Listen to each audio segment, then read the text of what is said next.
không? Bóng đá đi ra ngoài.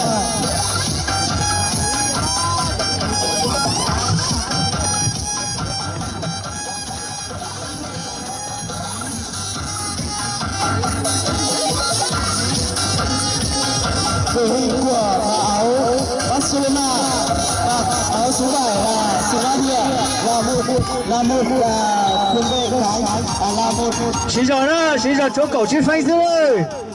chạy cánh phải áo Rosen là chạy cánh phải cũng là tiền đạo và bên kia là số 5 là trung vệ. Đội hình này không thể ăn được họ có những cú điểm rất cao không thể ngờ được. Xuống lên bóng đá đi ra ngoài phía sau của trọng tài đá văng lên đó đây là một quả phạt góc cho đội bạn.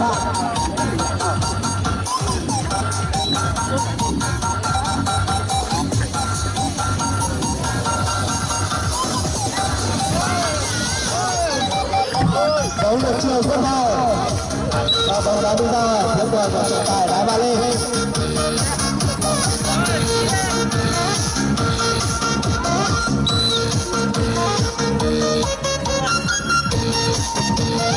Một quả chơi bóng rổ không thể mạnh vừa để đối phương bóng đá đi ra ngoài. Đây là một cú sút của mặc áo số 7 không thể ngờ được với thủ thành bên kia có những quần áo hay là có những kỹ thuật tốt trả bóng số 2 cho đội bạn.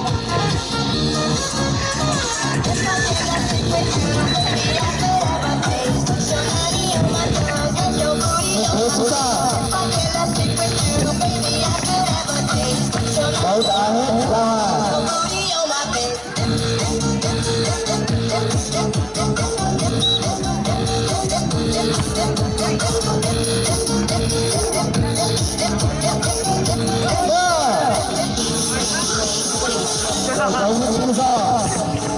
Có lẽ là áo số 9 là đi một độ dài rất hay phải không? Độ dài nào được Messi đã ghi bàn tại World Cup 2009 được là số 9 đang mặc hiện tại là đôi giày nhất là đã có với chúng tôi. Số 27 đi một đôi giày màu đỏ và đôi tất đỏ rất đẹp. Bóng đá ra ngoài. Bây giờ là chưa được nào đá mở được tỷ số mà. Chạy bóng rất hay.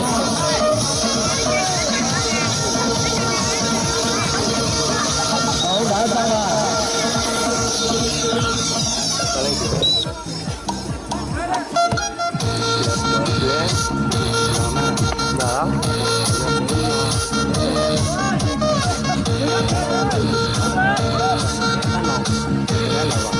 Không về số 5 cho bạn ăn chắc không thể đội bạn không thể về được. Bóng chỉ là hay về thôi nhưng mà quyền về của họ rất mạnh.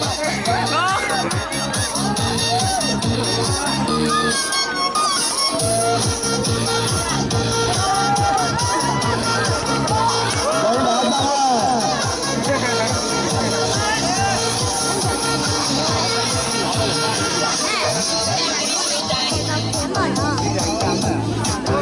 Hắn bảo đá cao cân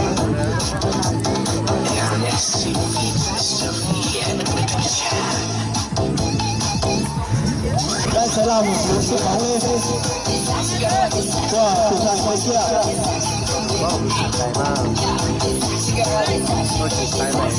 Số 7 sẽ có những cú vừa đối phương để vừa bạn.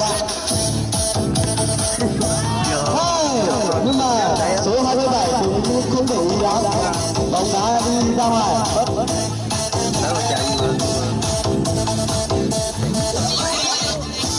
Trận đấu ngày hôm nay là không có trọng tài viên, chỉ có trọng tài chủ bắt trận đấu ngày hôm nay.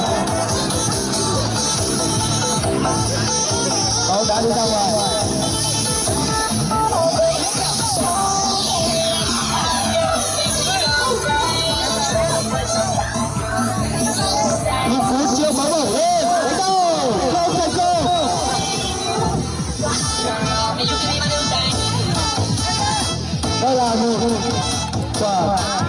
tiên chưa sự cho phép của trọng tài sẽ chỉ lại cú sút này.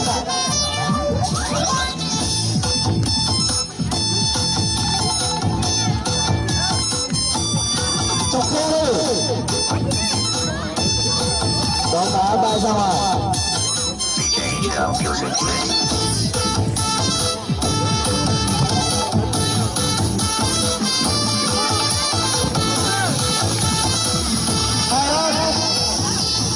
Đây sẽ là hiệu quả của cả góc.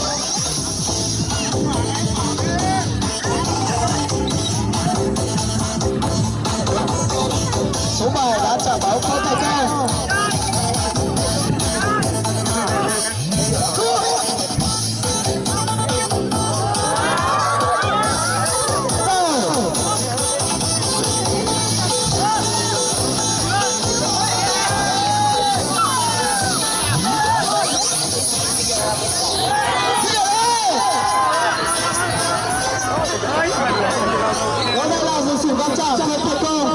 Đó là bóng đá chuyền chéo nhưng mà số 7 của số 9 trên kia để không ngờ tưởng là thì sẽ giết được quả lại nhưng mà hóa ra là chuyền chéo không để ý quả bóng.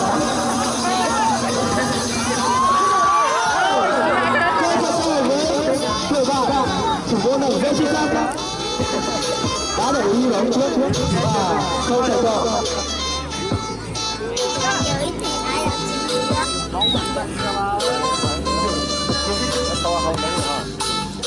Bóng đá treo ra bên ngoài khung thành. Đến lúc này chưa đội nào đá mở, chưa đội nào mở được tỷ số cả.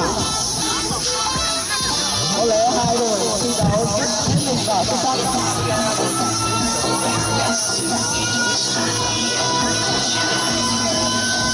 Một cú chiêu bóng lên.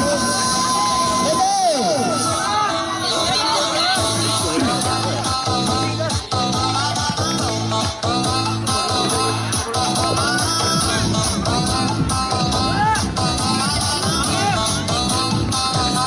Hai đội rất là thi đấu rất xuất sắc.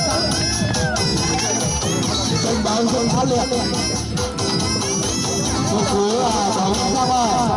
Đây là cú là một và cú kia cho đội bạn.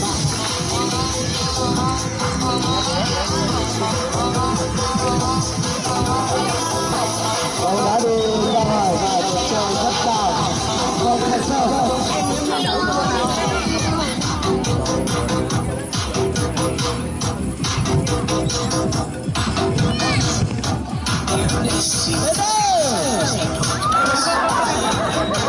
Mấy quay của trọng tài đã vang lên đó là sự va chạm. Xem cái pha này như thế nào. Chúng ta sẽ xem lại cái sự va chạm này sẽ xem ai là người sai trước. Có lẽ là cái kiểu một cú sút phạt cho đội chủ nhà. Các bạn đã để lên rất cao.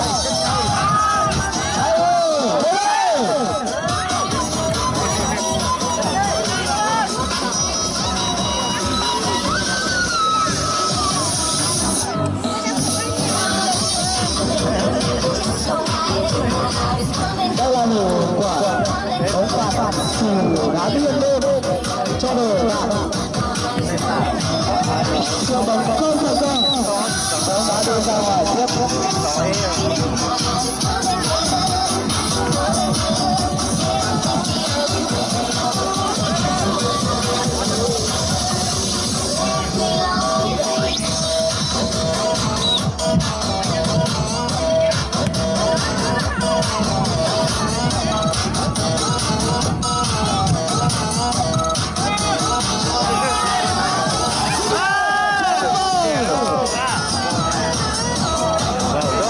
Đây là nhịp thở